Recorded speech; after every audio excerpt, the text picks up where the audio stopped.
Salam sejahtera, terima kasih karena terus setia bersama di channel ini. Info kali ini dipetik daripada Oh Media.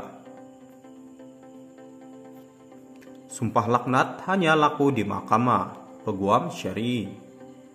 Sejak kes gangguan seksual melibatkan pendakwa terkenal yang tular sehingga ke hari ini, seorang demi seorang saksi telah tampil bagi menjelaskan kebenaran. Terdahulu, penceramah bebas Firdaus Wong telah mendedahkan sumpah laknat yang dibuat oleh Abang Mangsa melalui aplikasi Telegramnya.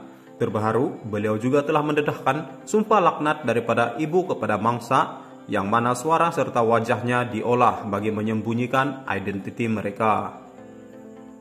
Video pengakuan itu telah mendapat perhatian daripada netizen, namun terdapat juga sesetengah daripada mereka yang mempersoalkan tentang sah atau tidak sumpah laknat tersebut.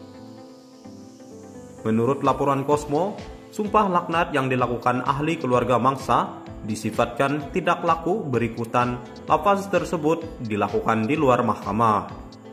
Perkara itu dikongsikan oleh seorang peguam syar'i dan konsultan perundangan Islam Fahmi Ramli menerusi laman Facebook miliknya menyatakan tentang lafaz itu. Menurutnya, lafaz sumpah di luar mahkamah walaupun dengan memegang Al-Quran atau dilakukan di dalam masjid tidak akan diterima secara sah. Sumpah hanya dibenarkan dilakukan di dalam mahkamah di hadapan hakim selepas pembicaraan segala keterangan orang yang mendakwa disertakan bersama bukti. Kalau hakim merasakan kes orang yang mendakwa tidak kuat, baru hakim akan benarkan orang yang didakwa untuk bersumpah nafi.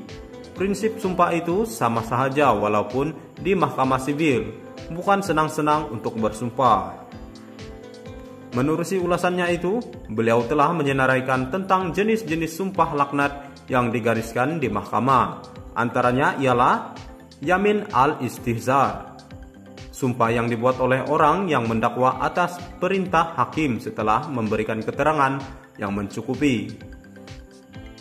Kedua, yamin al-mardudah, sumpah yang dijalankan oleh orang yang mendakwa setelah orang yang didakwa menolak untuk bersumpah. Yang ketiga, yamin al-mutamimah, sumpah yang diarahkan oleh hakim pada mana-mana pihak untuk menguatkan perintahnya. Yang keempat, yamin al-hasimah, sumpah yang dilakukan oleh salah satu pihak atas permohonan pihak yang lain. Yang kelima, yamin al-takmilah, sumpah yang dilaksanakan oleh orang yang mendakwa di samping keterangan seorang saksi. Yang keenam, yamin nafyi al-ilmi, sumpah seseorang menafikan yang ia mengetahui sesuatu perbuatan mengenai orang lain. Dan yang terakhir, yamin al-nafyi, sumpah penafian yang dijalankan oleh orang yang didakwa. Menurutnya, kesemua lafaz sumpah itu perlu dilakukan di hadapan hakim atas kebenaran mereka dan bukannya dilafazkan sesuka hati. Menerusi hantaran itu, Fahmi Ramli menegaskan bahwa sumpah laknat sambil memegang Al-Quran itu tidak digariskan di dalam ajaran Islam. Sebenarnya tidak ada dalam Islam sumpah laknat memegang Al-Quran. Biasalah orang Melayu jenis suka bersumpah seperti itu dan mengikut telunjuk serta ikutan orang jahil. Tambahnya lagi, sumpah yang dilakukan di luar mahkamah itu tidak akan diterima meskipun dibuat dalam masjid. Lafaz itu hanya dibuat di dalam mahkamah, yaitu di hadapan hakim.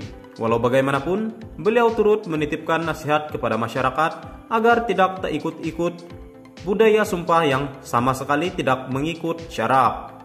Tambahnya, setiap kes jenayah perlu dibuktikan terlebih dahulu, dan sekiranya bukti yang dikemukakan kukuh, maka keadilan terhadap mangsa pasti terbela. Sekian saja info kali ini, terima kasih.